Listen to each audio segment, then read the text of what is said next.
All right, in this quick video, I want to show YOLO inferencing, camera acquisition, and sensor datum streamer in stringing all of them together using IMGUI source sync and IMGUI stream source and IMGUI stream sync, right? Our sources and our syncs. So the first module that I'm going to show is the camera acquisition module. So I already have that open over here. One thing to note is I have the NTP time server, or the PTP time server running on this network. So the camera is synchronized and you can see that PTP is enabled and it is in a slave operation mode, which means that it's basically listening for the master clock on the network. The camera that I currently have connected is a G5811M, which is monochrome. So you're only going to get grayscale. If I go to my pipeline configuration and I set these settings, I'm going to set it to 864 by 864, and I'm going to acquire in free run. And so what that effectively does is creates an image, and that image is right over here. So you can see right now this is running. It's running at about 21 frames per second. The reason it's running at 21 frames per second is because there is a minimum frame rate, which when using auto exposure, it's set to 22. So that's where the 21, 22 comes from. And if I disable the auto exposure, so the auto exposure tries to increase and decrease brightness. So like if I make it really dark, you can see that, well, I'm not doing a good job making it dark enough. But if I did make it really dark, you can see the exposure time is now changing, right? It's trying to keep the exposure time consistent so it can sort of like have the correct amount of brightness. If I turn that off, I can just make it a lot darker where the integration time is smaller, which causes the frame to be darker.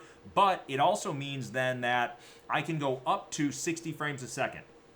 So in the 60 frames a second case right here, you can see we're running at about 60 frames. And when I am running now, the video is very smooth, very crisp, not blurry. If I go to a very long exposure time and I go to something like, let's set my minimum frame rate to like 5 frames per second, and I move my exposure time down, I can then make my correction go down. And now I'm at 5 frames a second, which is very blurry if I move my hand around, okay? So what I'll do is I'll set my minimum frame rate to 22 frames a second. Yes. So again, also when I stop the pipeline, it's going to sort of reset some of those parameters. So like if I say, hey, let's acquire again, by default, it goes back to enabling auto exposure. Okay. That's just the default. That's how it is. So what I'm going to do here, I'm going to stop the camera. I'm going to make sure that I have no clients subscribed to me right now. And I'm going to put camera acquisition over here. And now what I'm going to do is I'm going to launch YOLO inference. So YOLO inference looks like this. I have an IMGUI stream sync. This is where the input from the camera acquisition comes from. So the camera acquisition produces images and they land here on the sync. And then there is also a IMGUI stream source that is listening on port 12677. That means that if I have other modules that want to listen to the YOLO inference results, they subscribe on this port, right? So that means that they would basically select 12677 and they would be able to subscribe to the outputs that we listen for. So I'm going to add a YOLO inference model here. This first one is the YOLONet probe to drogue. So this one just looks for the drogue network. And let me add another inferencer. This second one looks for the F15 cart, that 1/7 scale F15 we have in the motion capture lab. So I'll load both of those, and now I need to connect to camera acquisition. So I hit connect because I'm looping back to myself, and camera acquisition is 12679. Okay. I also want to do a live stream. And so in that live stream, I haven't clicked connect yet. I just want to show you the GUI. When I click subscribe, we're going to see that this number right here will change from 0 to 1. So I hit subscribe, and it now says, hey, this guy is now subscribed to me, which is great. So now I can go to the pipeline, and now I can start a new pipeline. When I start this pipeline, we can see that the YOLO models are now inferencing. And so if I take my drogue basket, you can see that we're definitely tracking this drogue basket right now. And because I don't have the F15 in this top model up here, this isn't going to find too many features. Okay? But anyone currently subscribed on port 12677 will be receiving, and if I hover over this right here, the Net Message YOLO Inference Results bundle. And that bundle will contain 2 Net Message YOLO Inference Results. Number 0 will be the first network right here. Number 1 will be the second network. So you always get the bundles out in the order that you loaded the networks. So it's relatively easy to do that. Notice that they're staying synchronized with each other. Even though there's multiple threads that are asynchronously inferring, I do have a latch that synchronizes all of the threads at the beginning of a new inference. Now let me do a producer-consumer problem right here. I'm going to go over to the camera, and I'm going to disable the exposure autocorrection and jack up the frame rate to 60 frames a second. And because it's a little dark, I'll just increase the gain. Usually you don't want the gain to go above about 8, 9, or 10. So I'll just set it here. This is going to be good enough. But we can see we're now running at 60 frames a second.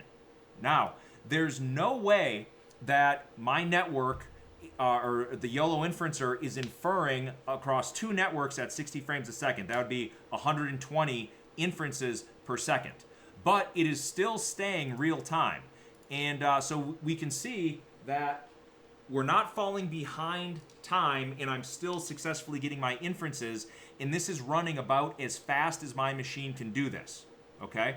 And so this is sort of where the benefit of the asynchronous YOLO inferencer comes in. You'll be able to leverage all of your hardware asynchronously and bundle all of your results together, all right? Now, it's worth noting, if I load one huge, very large network here in a very small network here, the huge, large network takes longer to inference.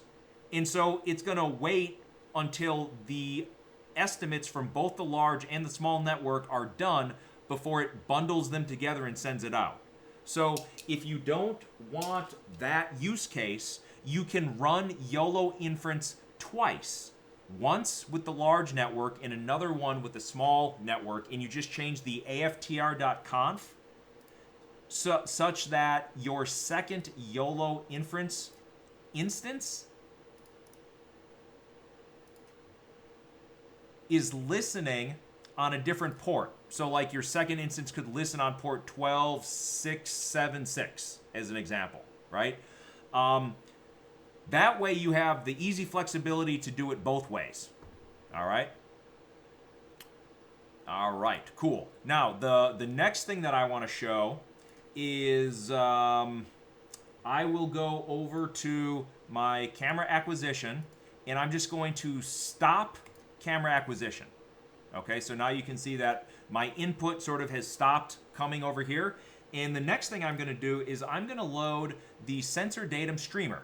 So the sensor datum streamer will parse any log file. And so one of the log files I have are the flight tests with the Ant Center probe and drogue from April of 2024. And so how do I connect to the sensor datum streamer? Well, again, the sensor datum streamer has an IMGUI stream source listening on port 12680. So on my YOLO inferencer, I can go to 12680. I'll disconnect from the camera acquisition, and then I can go to 12680 and say, hey, let's connect there. Now, the sensor datum is not a live stream. I can replay this log file, right? So when I replay, I have a whole bunch of different ways I can replay. I can replay in real time. I can, let's just sort of walk through all that. So what I've done is I have selected my log file in my data set, and I've hit parsed. So this guy is all ready to go. I still have the same Onyx files loaded. So now all I really need to do in my IMGUI sync here is to say, let's play at wall clock time and let's click begin. And what we can see here is I'm inferring and I'm playing it back at real time. And that means if my flight took 18 seconds, it will take 18 seconds to replay. And you can see that one of the networks is inferring on the drogue. And I can use this jump location right here to jump anywhere in my setup, right? And so I can see right here, oh, here's where the drogue starts. Let's jump back to that drogue. I can see where the drogue is. Let's jump back, right? And I can teleport forward in time and backward in time in order to do this. So another thing I can do is I can stop and I can say, let me just request now manually, and I'll hit begin on this to begin this. Now I can jump anywhere, and it only just does one image at a time, right? So I can move forward one image. If I want to go forward one image, I can just say, hey, let's go forward, right? And then if I want to go back, I can hop back a little bit.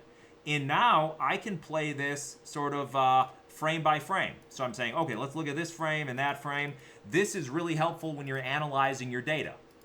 All right. Another way you can do it is you can say, I want a fixed interval and I want it to come in at, I don't know, 10 frames per second. So I hit begin, and now it's running at 10 frames per second. So you can slow it down, slower than real time. You can speed it up, go faster than real time. In this case, you can even see the prop spinning right now, right? So I can jump around here. I can see all of those different kinds of things. This is really, really cool. It's going to be really fast. I can halt that. I can go back to fixed interval, and I can say, oh, let's do 30 frames a second, right? We'll hit begin, and now it's nice and fast, pretty close to real time. Okay. Another way of doing it is requesting every image as fast as possible. So this one is going to send all of the data as fast as possible, but you can only infer so fast. And so what'll happen here is if I hit begin and I say, okay, let's go here, notice that this data streams through really, really fast. But after we hit the done, it's still inferencing because all of the messages arrived and they got queued in the thread pool to get the inferencing, but the inferencing was not as fast as the 10 gigabit connection for the images arriving. So you can build up a little bit of a buffer there, and so it's something to keep in mind. It's why it's the last option. Maybe you want to do it at wall clock time or fixed interval when you're replaying your data. Okay? And again, really helpful thing, while you're doing this, you can still jump around anywhere you want to in your imagery. So now you have a whole bunch of really cool tools to traverse all of your camera data, either live stream from camera acquisition or to replay it in your sensor datum streamer. All right. And again, if we just want to hop back over to camera acquisition, I can go back to 79. I can connect. I'll go to my live stream. I'll subscribe back to that. And then all I have to do over here is say, hey, let's acquire again. And we are back to inferencing. So again, I'm back to that 20 frames per second. And when I am in my camera acquisition stuff, I can drop my gain down to get the lighting nice, and now we're getting all kinds of really nice features on this drogue. So any module that would be subscribing to the YOLO inferencer right now would, and that YOLO inferencer is on 12677, would be receiving these bundles, and you can run solve P and P on those to get your pose estimates. All right, and that's all I have for this video. Again, the 3 modules that are doing this are in the hub, and they are camera acquisition, YOLO inferencer, and sensor datum streamer. Right? So those are the guys, those are the tools. Enjoy. I'll stop it here.